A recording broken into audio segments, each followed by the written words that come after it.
Welcome to Reframed, a podcast created to educate, encourage, and inspire parents and professionals. The Gladney Center for Adoption staff know parenting a child that has a history of loss, abuse, neglect, or trauma requires parenting skills and insight to be reframed in order to create a loving and caring environment. Reframed host Emily Morehead and guests strive to make an impact on our world through topics that are important to you, your family, and our communities. And now, here's your host, Emily Morehead. Hi, and welcome back to Reframe. My name is Emily, and I'm sitting with my colleague and friend, Bill Porter. Today we're going to talk about brain development, and so I've asked him to join us on Reframe today. Bill, tell me about yourself. I'm a father of two. Okay. My son Ben is 12 and my son Nate is 9. They're my biological children. I've been married about 15 years. I'm a licensed counselor in the state of Texas. And last year I celebrated 20 years of working with at-risk teens, working in detention centers, addiction centers. And so it's been a fun journey of learning a lot of different stuff as a counselor and just as someone who has always had a desire to help people. It's really been part of my story from the beginning of just realizing that I want to be a part of supporting people and helping them in their own journey. So we call you one of Gladney's in-house brain development experts. It's kind of your topic of choice, and if people have questions, we kind of go to you for it. So when I hear counselor, I don't always hear like scientist with the brain development. So how did those two passions merge? That's a great question. You know, I received my Master's of Counseling at UNT, and that was about 12 years ago. And it was incredible. I learned all about the different ways of providing empathetic responses and, learning more about the different diagnoses. It was really a great program. But the truth of the matter is, it didn't really talk about brain development and the connection between the brain and mental health, between the brain and just child development. And so I was lucky enough in 2011 to go to TBRI, Trust-Based Relational Intervention with Dr. Purvis.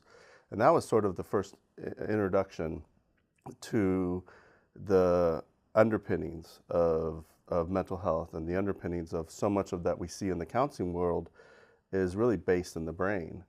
And so that sort of started my interest. And then the works of Dr. Bruce Perry, and just a lot of other research and conversations, just learning so much more about how much of who we are, how much of how we develop, so much of the way we interact with others is truly brain-based. I mean, even falling in love, if you think about it, you think, oh, I'm falling in love, my heart. Well, yeah, it's actually your brain. Like your brain is falling in love with another brain. And so it just opened up my eyes to the way that humans connect, the way that they interact. And it really just, in some ways, blew my mind to understand what's actually happening. And so the last few years have been me learning more about it and understanding, taking away some of the mystery of how we connect, of how we manage our emotions, how neurotransmitters play a role in all of this, how there are multiple systems in the brain that interact in relationships, in understanding, and most importantly, obviously, is the application toward the clients we serve. And in our case, here at Gladney, we're talking about kids who maybe have gone through difficulties of trauma, abuse, and how it affects the development of the brain. And so for me, it's not just a theoretical idea, it's really understanding it, but then how do we really impact the lives of those people who are serving? And so it's been fascinating. I'll be honest with you, I'm just a lucky recipient of the people who have done research, the people who have shared so much. I just get to learn from it. And then obviously, personally, the way that I interact with my kids, the way that I interact with my wife, it all plays into a better understanding of the brain and how it works. So you have two boys. So when you were, and my math is so bad, when you were in training for TBRI and started getting interested, was it at all this like mind-blowing experience in parenting, or was it just kind of like, oh yeah, this is something I should consider? What was it like? I think anytime you learn something new, you go through a process of kind of breaking it down, defragmenting it, and then if you get to a point where you start realizing and start seeing truth as you are exposed to it, then it becomes more real. And so I think at first I thought, the conversations about fear, the conversations about how certain types of parenting can really be counterproductive to relationships. I think those things I understood, but it really has been a process for me of understanding some of the, I would call it, and I don't want to say it in a bad way, but some of the baggage, some of the neurobiology baggage that I carry as a person because of my childhood, that I now am carrying that into my parenting. And then as you expose that, and luckily, thank God it doesn't all happen at once, because it would be devastating to just have your whole, every approach that you have be exposed to everybody. But as it was exposed, as my children grew, as my wife honestly spoke to me about maybe ways I was engaging, and then as I continued to learn more and more, I mean, I would say today I'm an absolutely different parent, a different person because of my understanding of the brain. And I would say that everybody really, regardless of whether you're a parent or a teacher or a manager, understanding how brain systems works, I think, is crucial in engagement with others, without realizing that you can really be trying to go in a direction, maybe get an outcome, but without realizing you could be working against the brain system. The activation of a fear response, the pushing people into a flight, fight, or freeze response, not understanding limbic system, not understanding how emotions work and how you have to allow emotions to have a place, the importance of emotional safety in relationships, the importance of validation. I mean, there's so many things that play into what most of us, to be honest with you, kind of have an idea of like, I think I understand this, I got what it takes to go through it. But then as it's revealed through the different trainings or different things, you realize, wow, there's so much more to this. Yeah. And to somehow think that I have even a corner on the market is insane. There's so much that we're learning about the interaction of our bodies and our neurology and how it impacts our behavior. We're really on the forefront of this. We're just touching the iceberg of something that's much, much bigger. So I'm excited about what the future is going to hold. Like I said, I got my master's in counseling just 10 years ago, and this wasn't even talked about. Yeah.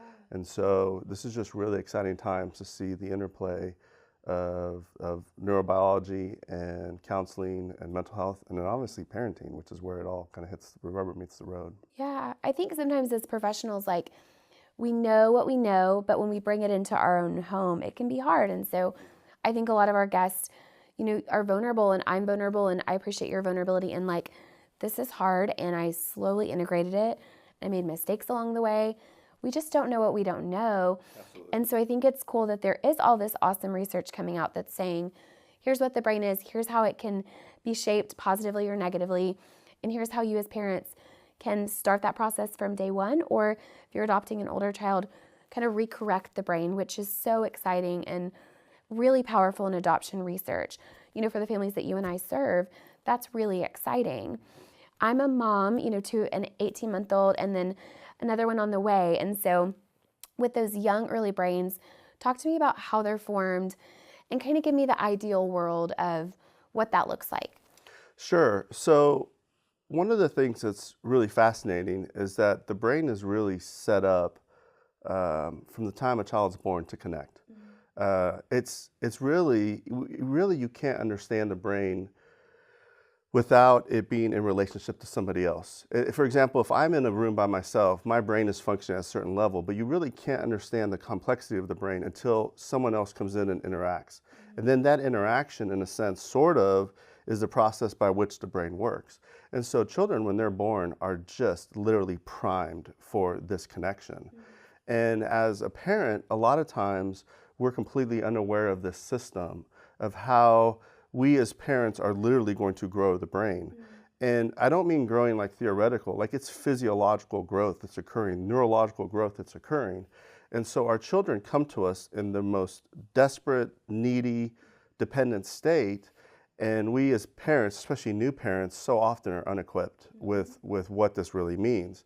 And so the first thing, obviously, that we think about when we have a child is we have to do physical care, right? You have the the food, you have to change diapers. I mean, all those things are crucial for a child to develop because you're helping them not have to interact with discomfort all the time. And so comfort is important, and physical, helping them, so most parents understand that. And unless the parent has a lot of mental health issues or maybe has a lot of abusive history, most parents do pretty well when it comes to physical care.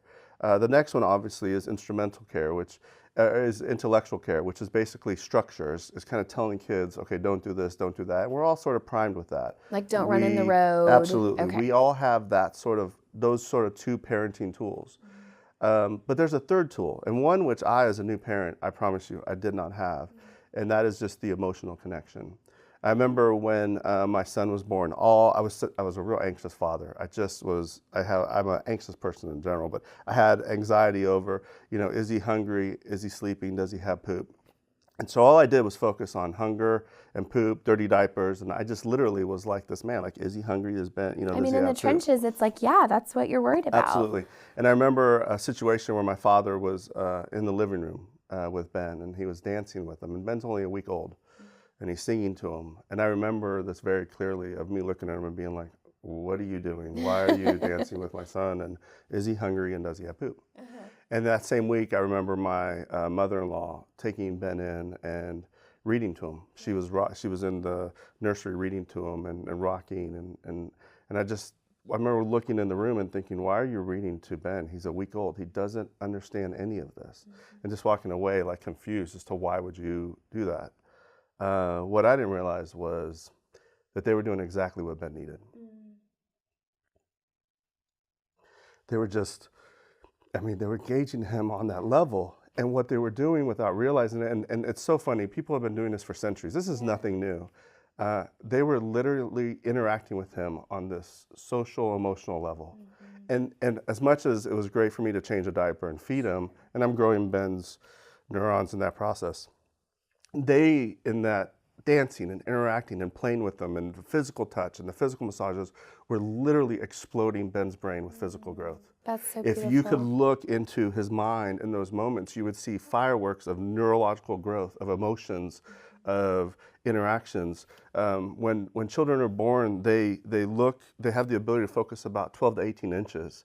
And so they literally, all this input just grows their brain. And so every time you're holding a child, you are literally imprinting yourself into the mind of the child because of this interaction. One of the other things I learned through this process is the importance of repetition. There's this phrase that Dr. Purvis, the late Dr. Purvis, used to say, it's what's what fires together, wires together. I love that. And so the idea is that with neurological growth, that repetition thickens the neurological pathways. So you have a situation where if a child gets repetition, what is a neurological country road, repetition thickens and thickens and thickens because that same stimulus is getting hit over and over and over again. So I show up for you, I feed you, I read to you. Absolutely. Then what happens is that country road thickens and thickens until you get into a neurological highway. And so if you think about the first few weeks of life, the first few months of life, how much interaction is a parent having with a child? It's all the time. Nonstop. And so, you know how it is. It's every 3 hours of feeding and, all the time, middle of the night. And so nature has set up the system where because the child is being so needy and the parents show up over and over and over again, what they're literally doing is they're writing themselves into the child's brain. That's so cool. So that now there's a neurological place in a child's brain that has you as a parent, has your fingerprints, your face, your touch, your smell all over it. And that basically is the foundation for attachment. That's so sweet. That says that because I've shown up over and over and over again, that I literally and met your needs over and over and over again, which is the serve and return process. The child serves out a need, the parent returns it. The child serves out a need, the parent returns it. How many times is that happening that I literally am writing myself into my child's neurology? That's really It's cool. fascinating. Yes. This is stuff that I didn't understand. Sure. And what's really powerful about it, and one of the things that I think is, and I'm gonna say something a little controversial here, I grew up with the baby boomers who were, the parents, and there was a lot of economic growth, and so we had this whole phrase of there's quality time versus quantity time. Quality time meaning that's what's really important. We need to have these great experiences, and quantity, well, we can't really do that because we have to work and I got to travel, and that was my experience of growing up. Well, the reality is that's not neurologically based, because what neurology says is quantity, repetition, consistency is what grows the brain. So if you're somebody who is never with your child and you're not meeting your child's needs, the ability for them to build attachment to you, it's really not scientifically based, so you're going to be able to do that. And if you come in and do these sweeping big, let's say you go to Disney World and you're creating these sort of big quality events, well, yeah, you create memories, but technically you're not creating attachment. Attachment is showing up. Sure. That when my child has a need and I show up to meet that need, whether it's fear or hunger or emotional challenges, when I show up to meet that need and I meet that need over and over and over again, that child has a special attachment to me because I've showed up. Sure. So even though you're a better looking person than I am and you have, a nicer, way of you, because I've showed up with my child, when my child's scared, when my child's in need, my child will look at you and say, wow, that's a nice looking lady, but that doesn't mean anything to me. I don't have a special neurological connection to that person. And then they look at me and, I'm overweight and bald and whatever. But because I've shown up over and over and over again, that child comes to me and says, help me manage this world, help me manage my emotions. And I, as a parent now, get to be that person. Sure. I mean, think about how many of us didn't understand that when we had kids. Oh, absolutely. Of the massive role that we play in the neurological development of our children. Yeah. The neurology that will help them with relationships later on in life, the neurology that will help them with their marriage, the neurology that will help them with their job, the complexity of the world. I mean, we literally are either setting the stage or disrupting the process of the neurological development. Well, and you and I both know that not everyone gets that I'm going to show up for you and I'm going to do it well. I mean, the kids that we're working with, they don't have that history of I'm going to show up for you, I'm your person, I'm safe. When I meet your need, it's safe, it's comfortable, it's not painful. Sure. So what happens if that doesn't happen for them? Well, there's a little bit of the brain systems that you kind of have to understand to sort of answer that question. Okay. And a lot of it involves the limbic system, which is a part of the brain that sort of sits in there that involves the emotion. Okay. And so with kids who are being well cared for and are in a safe environment, a lot of time the limbic system, which is the emotional, am I safe, am I not, is really at rest. Sure. And so when the limbic system is at rest, it's what they call it's resting and digesting, that's sort of the status of the brain, then the frontal cortex, which is the smarter part of your brain, comes online and children are able to learn and engage and are curious and are able to go and Isn't learn that like new your things. Impulse control and like all the things that teenagers struggle with? Yeah, the frontal cortex. It doesn't go online until you're about 25. Okay. It's kind of when it all comes together. Okay. So those kids who are in the ideal world where we're understanding the emotional needs of our kids and we're connecting with them and we're engaging them on multiple, not just physically and not just instructional, but also emotional, then the children have this ability to learn and engage and grow and sort of process new ideas, and it's what we want for our kids. But if you have a child who doesn't have that safety, who is growing up in a fear-based, maybe through abuse, and it doesn't even have to be even as severe as abuse. It could be just a situation where there's a lot of chaos, there's a lot of yelling in the home. Then what happens is the child lives on sort of a high alert. And so the limbic system is always kind of being activated. And so they have a different sort of baseline where things can trigger them into a fear response. And so now what is happening is there's a hijacking of a system that's meant to protect a child, but now it's being activated over and over and over and over again. And that affects the whole neurological system. It increases hormones, it increases neurotransmitters, and basically the child lives in a state of fear. Okay. And now you're talking about other systems that go offline. So I'm going to pause you. What does fear look like for that child? Is that just that they're scared, or is there other things associated? Well, a lot of times we don't even recognize that our children are sort of living in this sort of fear-based reality. Okay.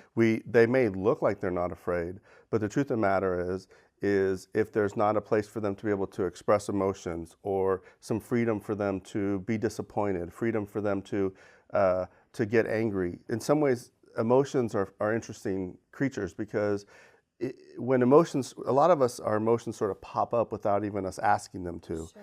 And so then we sort of have to figure out what we do with them. So a lot of emotional is just sort of recognizing it, you validate it, you give it a name, and then it sort of disappears. Where imagine if a child has an emotional response, something that's happening, a need that maybe they're afraid of something, a dog or something like that. And every time that emotion comes out, it's basically being denied or is not being validated. Well, then that child sort of lives in, okay, what can I really do? And so you get this sense where the child doesn't have the ability to express themselves because they're afraid that this may not be received well. And so neurologically what happens is the child may start to shut down. Okay. Or may start to act out. Okay. So it's fear-based, but the behaviors don't look fear-based. This isn't a child that's coming and saying, hey, I'm scared, can you help me? This is a child who is literally getting ready to fight. Like losing their mind at target. Yeah, absolutely. Yeah. Or they freeze and they're just non-responsive, or they're flighters and they're always sort of. So we misinterpret a lot of bad behaviors. What I call maladaptive behaviors really are products of potentially a fearful environment. And so once that happens and a child's in that state, then the frontal cortex isn't online. And now you've affected learning and rational processing, problem solving. I mean, you've really shut down a system that children need to survive. And so with the kids we work with, that's their experience. So with that brain development, that child not having their needs met, they don't have that ideal world brain. What does that mean for our families who are adopting kiddos later in life who may have had really hard experiences in early brain development? Yeah, one of the coolest things that occurs with the brain is that it's always rewiring itself. Even this conversation right now is rewiring our own brains. It's fascinating. And so the idea is called neuroplasticity, that the neurons that are being triggered are basically growing, and the ones that are being left behind are basically being pruned.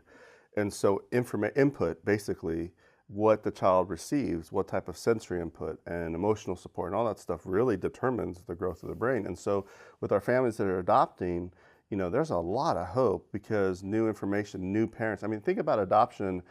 It brings a whole new family, a new set of interactions, new doctors, new teachers. I mean, so many protective factors. And as those interactions occur, then the brain begins to rewire itself. It begins to take in that new information. And even though maybe it was fear-based, then creating a safe environment begins to lower the neurotransmitters, begins to drop the hormones, cortisol starts to drop. And then next thing you know, the child sort of comes back to getting online, and frontal cortex picks up, and then language kicks in, and learning, and all these amazing things that we love about children come back online. And so the amazing thing is we see this every day with families who are adopting kids from hard places, or kids who have gone through some neurological challenges. It regrows. And the mental health community is just learning this, but the medical community has known about this for a long time. Sure. For like example, a stroke victim, neuroplasticity, they have to sort of recreate pathways. So we're sort of borrowing from their experience and saying this not only applies to the way we move our arms or the way we remember things, it also applies to the way we interact with others. And there's not an age limit on that, which is really cool. No, there really isn't. I mean, there's sort of some, obviously 3 and under sort of is a thing, and then 8 and under and 15 and under. But yeah, I mean, your brain doesn't stop growing until you're 25. So when your 18-year-old is doing something real stupid, don't feel bad. They're not done. There's still growth. Deep breath, parents and 18 teens. is a legal age. It has nothing to do with brain chemistry. 25 is sort of the age where things come online. And I think most of us who, got to 25 is kind of when, there's a reason insurance knows that 25 is something, because before that, your brain is still developing. So what's been your biggest takeaway with your journey, I mean, personally and professionally? I think one of the things that has just changed the way I view everything is when I think about like what's the best brain, like what's the healthiest brain. Prior to learning all these things, I probably would have said IQ, intelligence, maybe someone who has a great memory, someone who has the ability to understand structure, systems. Like that's the best brain, like that's the one. And what I'm learning through all this research and just is to sort of redefine that really the healthiest brain is the one that seeks connection with others. Wow. I mean, we have a social brain, and we are better suited when we are in connection with others. I'm in a better place when I have somebody else who's with me. Isolation is terrible for our brain. Yeah. It is terrible. It creates depression, anxiety. It can create mental health issues, addiction. Our brain in isolation, when our brain is not in this community, sort of this social interaction, the reality is we're not in a healthy place. And so that gives a lot of hope for all of us who aren't the most intelligent people, that really what is the healthiest thing for me is to be in connection with the person, to be in connection with those. It's really the way that I was designed, to be in that interaction. Let me tell you a quick story, a fascinating story. My grandfather was a missionary. His name was Bill Porter, the same name as me. Him and my grandma Juanita were missionaries for many years, and about 10 years ago he passed away. And he died from pneumonia. It was a very, peaceful death, and there was nothing too traumatic about it. But obviously my grandmother, was now a widow and was basically going to have to live her life. And so we had a lot of interactions for the next couple of years. We'd go and visit my grandma, and it was great. And all of a sudden we noticed that like my grandma was on the phone a lot with this man. And so she basically had a boyfriend. Cute. And so my dad called me and said, Bill, to confirm your grandma, who's 85, who looks 85, I mean, this isn't, has a boyfriend. And we're like, okay, this is interesting. And they're going to get married next month. And we were just amazed. And we're like, okay, we weren't planning on that. I wasn't expecting. So we meet Ralph. Ralph is basically, they were friends, and his wife died from cancer. And then obviously my grandfather died from pneumonia, and so they'd known each other for many years. And then after their spouses died, Ralph and Juanita started hanging out and built a relationship and decided to get married. So we go to the wedding, and what I didn't realize is I knew part of Ralph's family. I actually knew his grandson, Michael. Michael was in a youth group that I was kind of a youth leader in a youth group. So Michael's younger than me, but I remember him. He was a soccer player. He was a great kid. I remember him running around all the time. So I'm interacting with him, and I'm saying, hey, man, that's great, Michael. It's great that our grandparents are getting married. A little weird, but that's great. And he's like, no, I'm so grateful for Juanita. And I was like, oh, yeah, sure. I'm grateful for Ralph, too. It's wonderful. And he's like, no, you don't understand. And I'm like, okay. So I paused, right? I'm like, something's going on here. I said, what are you talking about? Like, what's the deal? He said, Juanita saved Ralph's life. And I said, well, what do you mean? And he's like, well, when my grandmother died from cancer, Ralph went into some deep depression. And basically his health started failing. He started having more issues. He started withdrawing. He started isolating. And basically we believed that Ralph would have died within 6 months. We basically thought that this was probably the end of his life. But then he met your grandmother. And somehow, because of your grandmother, my grandfather came back to life. Wow. That he literally started engaging differently and connecting, and he came out of that sort of depression and had humor again and fun, and enjoying this process. And so, it sounds simple, right? Oh, some people getting married. But what was actually happening was that Ralph had gone into an isolation, and it ultimately probably would have taken his life. But because of my grandmother coming in and building that relationship, it changed everything. Wow. So what's crazy about that story is that was 8 years ago. And Ralph and Juanita are still doing great. Still kicking. Oh man, he's one of the nicest fellows. I mean, he's engaged, he's fun, he's got great humor. I mean, it's not that this is an isolated story. This is the story of us, is that we all need it. You need connection, I need connection. And somehow this narrative has been lost or hasn't been shared enough of the reality of that we need each other. Yeah. And our children need us to show up, and our spouses are part of the equation, and our extended families. And really that's what my brain needs to grow and your brain needs to grow. And and I'm just a lucky recipient of all this stuff, just to be able to understand that and be able to change the way I view situations, the way I view people, the way I understand the value of connection. And what's so cool about all this is that science is confirming it. Yeah. It's just confirmed all the time. So these are exciting times. And I know we think of brain and we're like, whatever, I don't want to learn about that. But the truth of the matter is that just with understanding it more, it really can make deep impacts in the way you interact with others and the way that you understand yourself. Well, thank you so much for sharing that today, Sure. just personally and professionally walking us through that journey. So tell our viewers how they can get a hold of you. Sure. So you can reach me at podcast@gladney.org. Okay. Yeah, and I'd love to continue this conversation. It's something I really just am passionate about. And the truth of the matter is there's so much new information out there, and just sharing resources or books is just something that I think is really, really helpful. Bill has provided a lot of resources for us today to continue the conversation in your home. So check out show notes and we'll have those resources available for you. Thanks for tuning in today. We'll see you next time. Thanks for listening to the reFRAMED podcast. Be sure to visit gladneyuniversity.org to access the show notes and discover upcoming trainings at Gladney University. We'd love your feedback, so please head to iTunes and rate, review, and subscribe. Until next time.